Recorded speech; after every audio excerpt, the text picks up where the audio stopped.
নমস্কার বন্ধুরা, আমি ঝর্ণা সিম্পল রেসিপির আরেকটি নতুন ভিডিওতে সবাইকে স্বাগতম জানাই। কেমন আছেন সবাই? আশা করছি ভালো আছেন। আজকে আমি একটু অন্যরকমভাবে হেলদি অ্যান্ড টেস্টি একটা নাস্তা রেসিপি শেয়ার করব। খুবই মজাদার আর স্বাস্থ্যের জন্য ভালো এই নাস্তাটি। একই রকম নাস্তা খেয়ে বোর হয়ে গেলে এই নাস্তাটি একবার বানিয়ে দেখুন, পরিবারের সকলেই পছন্দ করবে।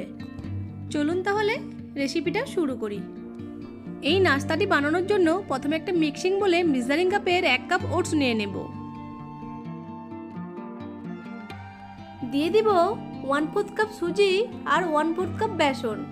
হাফ কাপ টক দইকে ভালো করে ফেটিয়ে এর মধ্যে দিয়ে দেব, আর একটা ডিমকে ভেঙে দিয়ে দেব।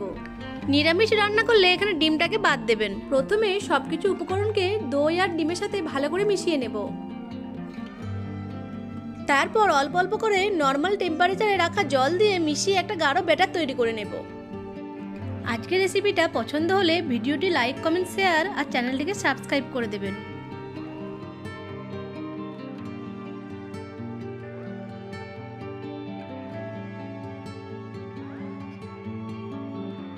দেখুন সবকিছু উপকরণ ভালো করে মেশানো হয়ে গেছে। এখন 10 মিনিট রেস্ট করতে দেব।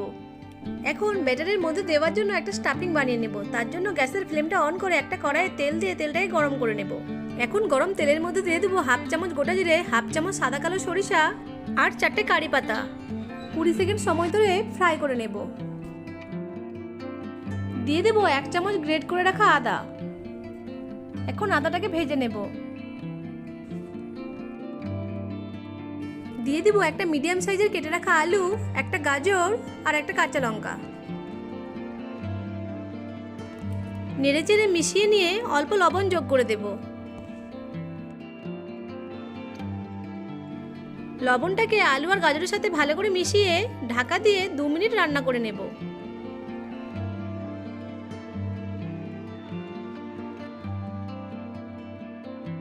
দু মিনিট পর দিয়ে দিব ক্যাপসিকাম কুচি আর টমেটো কুচি।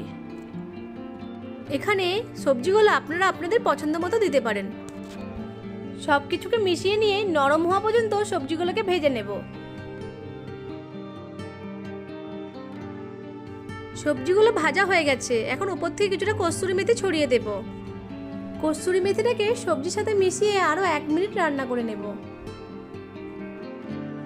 স্টাফিংটা রেডি হয়ে গেছে, এখন তুলে নেব। 10 মিনিট পর ঢাকা খুলে মিশ্রণের মধ্যে স্বাদ মতো লবণ যোগ করে দেব। আর দিয়ে দিব 1/4 চামচ বেকিং সোডা। ভালো করে মিশিয়ে নেব। এখন মিশ্রণের মধ্যে দিয়ে দিব রেডি করে রাখা স্টাফিংটা। আর দিয়ে দেব কিছু ধনেপাতা কুচি।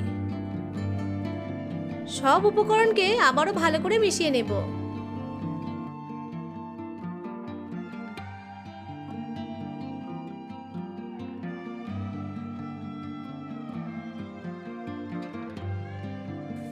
এরপর গ্যাসের ফ্লেমটা অন করে একটা প্যান বসিয়ে তাতে 1 টেবিল চামচ রিফাইন তেল দিয়ে তেলটাকে গরম করে নেব।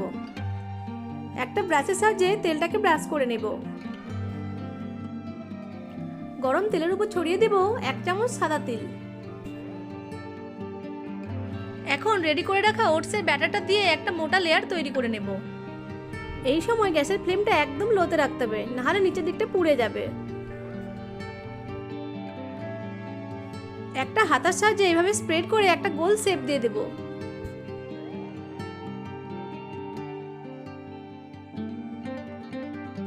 ঢাকা দিয়ে কম আঁচে 4 থেকে 5 মিনিট রান্না করে নেব।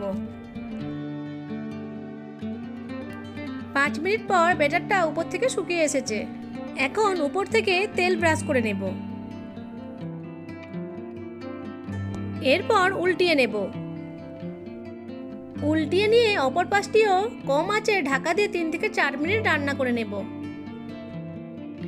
3 থেকে 4 মিনিট পর ঢাকাটা খুলে দেব। এখন আমি উল্টিয়ে দেখাচ্ছি অপর পাশটা কেমন ভাজা হয়েছে। অপর পাশটিও ভাজা হয়ে গেছে। এখন একটা প্লেটে তুলে নিয়ে চাকুর সাহায্যে এইভাবে কেটে নেব। দেখুন কত সহজেই তৈরি হয়ে গেল হেলদি একটা নাস্তা। খেতেও অসম্ভব মজার হয় এই নাস্তাটি। সাজানোর জন্য আমি একটু উপর থেকে টমেটো সস দিয়ে দিয়েছি। সকালের জলখাবার, সন্ধ্যার টিফিন, রাতের ডিনার আর বাচ্চাদের টিফিনেও সার্ভ করতে পারবেন এই নাস্তাটি। আশা করছি আজকের রেসিপিটা আপনাদের ভালো লেগেছে। ভালো লেগে থাকলে আমার ভিডিওটি লাইক, কমেন্ট, শেয়ার আর চ্যানেলটিকে সাবস্ক্রাইব করে পাশে থাকা বেল আইকনটি অন করে রাখবেন আমার পরবর্তী ভিডিও নোটিফিকেশন সবার আগে পাওয়ার জন্য। ভিডিওটা প্রথম থেকে শেষ পর্যন্ত দেখার জন্য আপনাদেরকে অসংখ্য ধন্যবাদ।